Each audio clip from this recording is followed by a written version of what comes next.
It is 1942. Across Europe, bombs tear open cities. Tanks grind through villages. Fire turns night into day. But far from the front lines, in neutral Switzerland, it is quiet. Behind marble walls and gold-plated vaults, men in silk suits sip coffee, sign papers, and move fortunes with the stroke of a pen. Their decisions do not win battles. They decide who wins the war. This is the story of the Bank for International Settlements, the BIS. A bank so powerful, it held accounts for Hitler's Reichsbank and the U.S. Federal Reserve.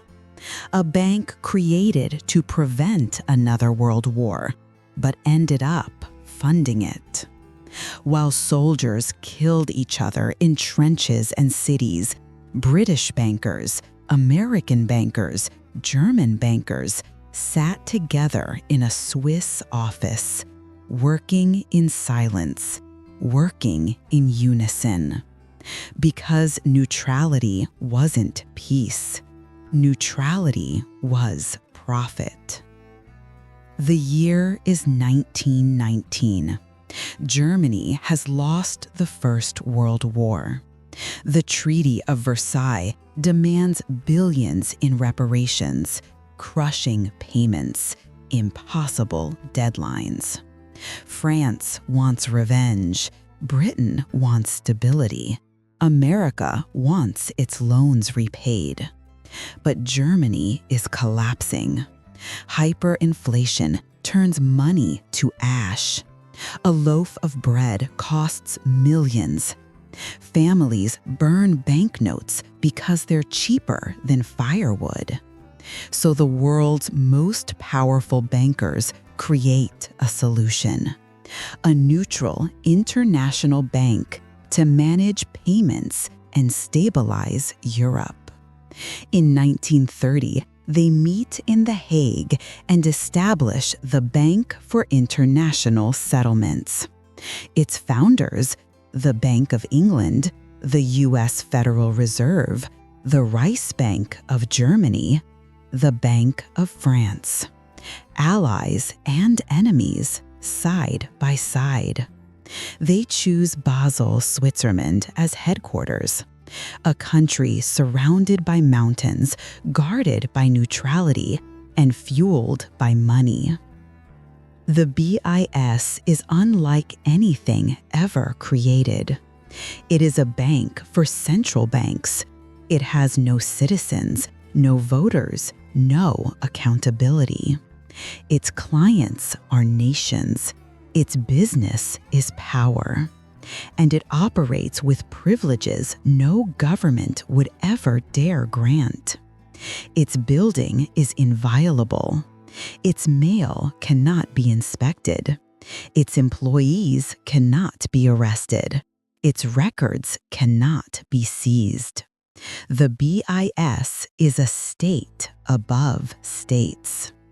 In 1933, Adolf Hitler rises to power, and the BIS becomes a perfect tool for the new regime.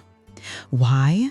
Because neutrality means you can serve anyone, and the BIS is legally forbidden from discriminating, even against the Nazis.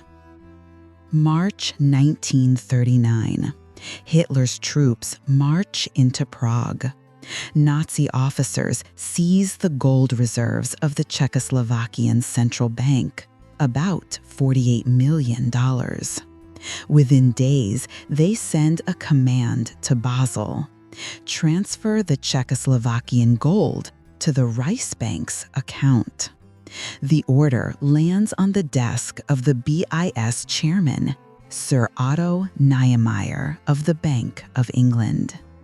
He knows it is theft. Everyone knows. But the BIS complies anyway. Why?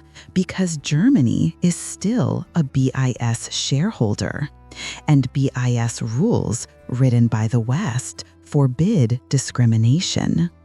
The gold moves from London to Basel to Berlin. Britain condemns the Nazi invasion by day. Its central bankers authorize the transfer by night. Diplomacy in public, collaboration in private. Neutrality made it legal. Profit made it inevitable. When World War II begins in 1939, the BIS does not close. Its meetings do not stop. In a neutral Switzerland surrounded by Nazi territory, its board still gathers monthly. Around the polished table sit Walter Funk, Nazi Minister of Economics; Montague Norman, Governor of the Bank of England; Thomas McKittrick, an American who becomes BIS president during the war; Axis and allies, drinking the same coffee, reviewing the same accounts, depositing gold from opposite sides of the battlefield. The BIS becomes the world's most important financial clearinghouse. British intelligence warns. The BIS conducts transactions for the enemy through Swiss neutrality. Yet London still collects interest from German assets paid quietly through Basel. Bombs rain over London, while London's bankers earn money from Berlin. Because war had ideology, banking did not. Banking had opportunity. By 1941, the United States enters the war. But even as Americans fight German soldiers, the U.S. continues business with the Reichsbank indirectly through the BIS. The BIS president, Thomas H. McKittrick, is American. He attends Nazi meetings by day and reports to Washington at night. In one memo, he writes, "The BIS must continue operations with all members, even those at war, to ensure post-war stability." Translation: we will fund both sides, so whichever wins, we are already aligned. McKittrick meets frequently with Emil Pohl, Reichsbank vice president and supervisor of gold stolen from Holocaust victims. Pohl tells him plainly, gold is gold. The BIS accepts Nazis' gold without question, including gold melted down from jewelry and from teeth taken in concentration camps. By 1943, Allied intelligence knows this. But they do nothing, because shutting down the BIS would cripple the entire global payment system, a system the Allies desperately need to finance the war itself. The BIS has become untouchable. In 1944, the tide turns. The Allies meet at the Bretton Woods Conference to design the post-war financial order. The American delegation demands dissolve the BIS. It collaborated with the Nazis. But Britain and Switzerland push back. They argue the BIS must survive. The world needs stability. The real reason? Billions in Western assets were tied up in BIS accounts. Destroying the bank would destroy their money. So the motion passes on paper and is quietly ignored. When the war ends in 1945, the BIS is still standing, untouched, unpunished. Its leaders walk away wealthy, respected, silent, neutral, had won again. After the war ends, the BIS rewrites itself. Its Nazi-linked archives quietly disappear. Its executives retire with honors. Its reputation is scrubbed clean. Then it helps build the new global order.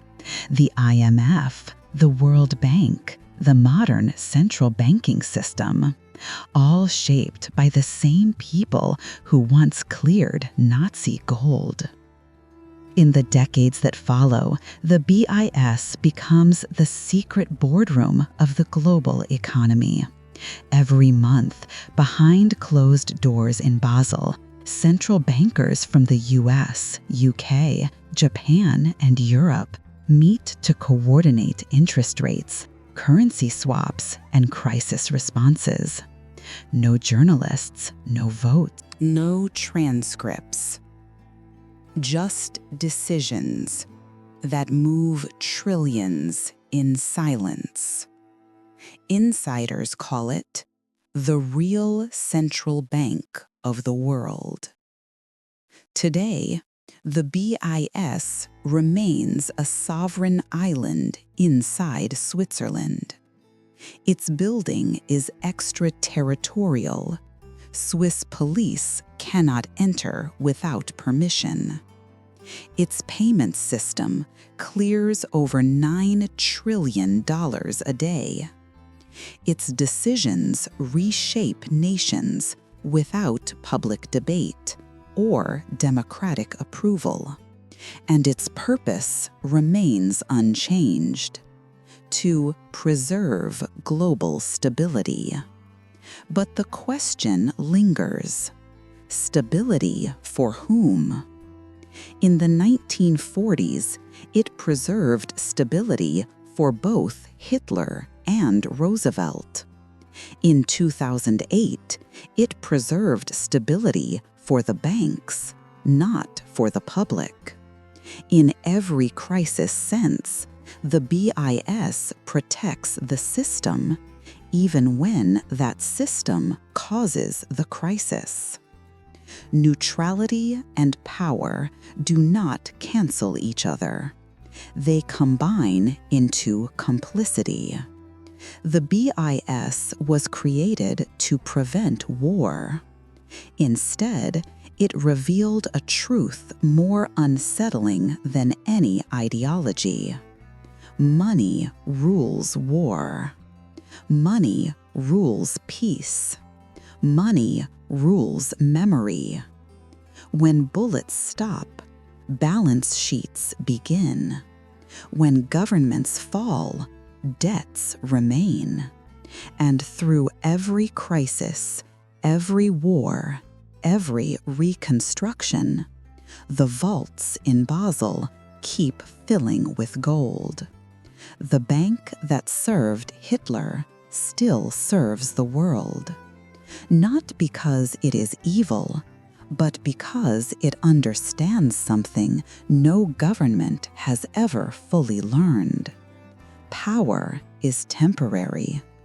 Debt is eternal. This is the Bank for International Settlements, the bank that funded both sides and still shapes the world today.